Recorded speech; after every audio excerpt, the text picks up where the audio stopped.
Cowboys, neighbors, friends. How you doing today? Welcome back to Cooking with Derek, which is actually the first episode of True North Kitchen. Decided to do a bit of a rename here because it's True North Kitchen here in central Alberta, Canada.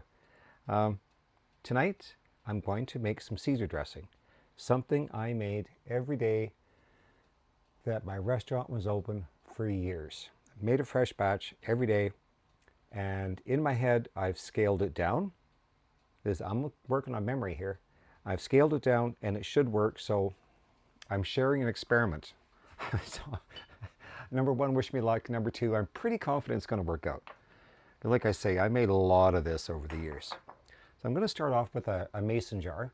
You need an immersion blender to make it this way, otherwise known as a stick blender. And into my mason jar, I'm going to layer. I'm going to put one egg, and I'm going to add 3 cloves of garlic. And it's a pretty easy recipe to remember once you've made it a few times. It's funny that I can remember after opening up in Squamish, which wasn't quite as open to the world then as it is now. And I had a lady call me over to the table and whisper that she didn't want to embarrass me, but she could taste garlic in the Caesar dressing. Bless her in her little cotton socks. But I didn't back off on the garlic, and I sold lots of Caesars, and she learned to like it. So, people grow. So there's 3 cloves of garlic. And I'm going to add, what have I got here? I've got some black pepper. I'm going to add almost a half a teaspoon of black pepper. And then I'm going to add a tablespoon of red wine vinegar.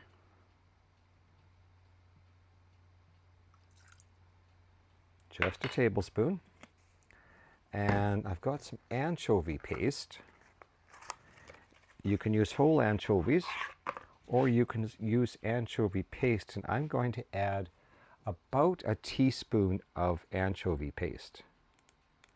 Just going to squeeze that in there. It doesn't look all that pleasant, but it's certainly a flavor layer that goes well in Caesar dressing, and I like it in mine. Some Dijon mustard, and I'm going to add,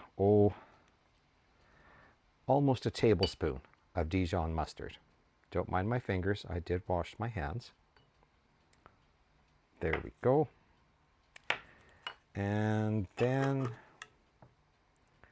that is about it I'm going to add right now, other than some fresh lemon juice. I'm going to add the juice of half a lemon. And do use fresh. There's times in cooking you can use the plastic lemons and your product works out fine. Sorry, gotta lick my fingers. That Dijon mustard, couldn't resist. Getting back, there's times you need to use fresh lemon.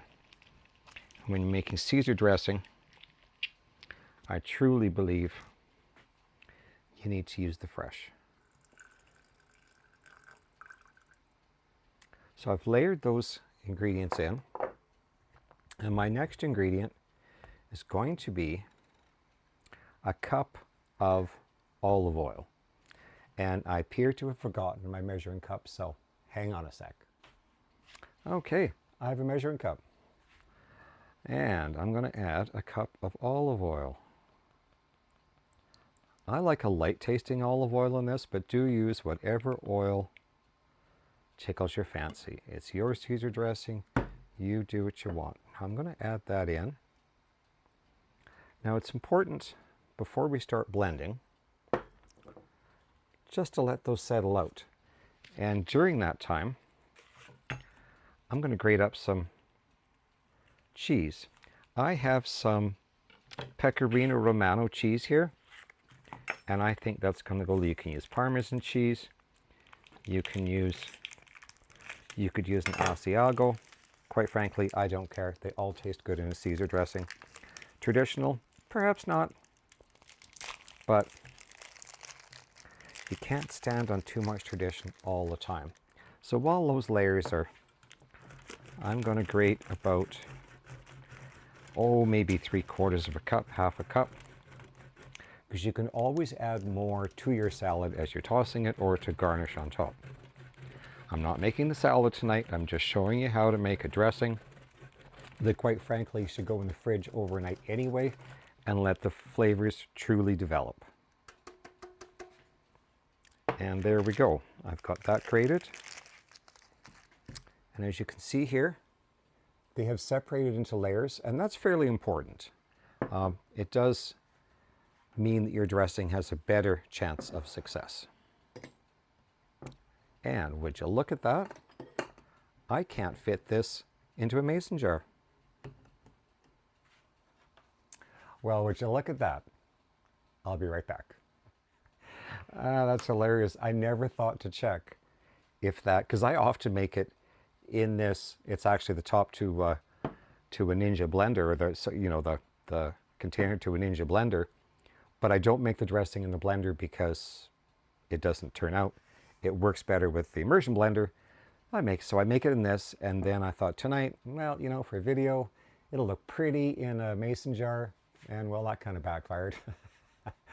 Well, warts and all, what can I say? So, it has layered once again, and I'm going to put my immersion blender in the bottom. What time is it? Oh, it's 8 o'clock. You're going to hear some clocks going off. So, at the bottom, get it going, and then slowly raise it up, just like you're making mayonnaise.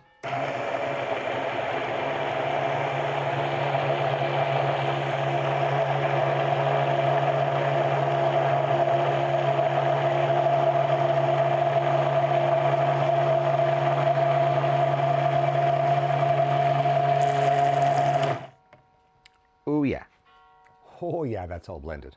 That looks really good. Let me taste it. Yep. All it needs now is to rest. Let those flavors, as Mom used to say, let the flavors marry, get to know each other. I'm going to let that sit there. And add the cheese. And this is important, to add cheese right to the dressing so that it can rest and the flavors can mingle. And let's get a spatula to stir that up. I think if you were to make this for guests, you would not disappoint them. It's a beautiful looking dressing. It really is. It's creamy. It's got the flavor of Caesar. It's got the true flavor of a Caesar salad. I think the only thing better than this is making it at the table and tossing it. And quite frankly, that's a whole lot of faffing about. If you're serving supper to people, you don't have time to do that. Make this dressing. You can make it a day ahead, put it in the fridge, and then assemble a Caesar salad for supper. Your lettuce, your croutons, your bacon bits, and Bob's your uncle. So anyways, this is homemade Caesar dressing. It'll never disappoint, and you know exactly what goes into it. Can't say the same thing about store-bought. And I think that it's cost effective. Give it a try, homemade Caesar dressing. Thanks for following along. Welcome back to Cooking with Derek. Welcome back to True North Kitchen. Have a good night, folks.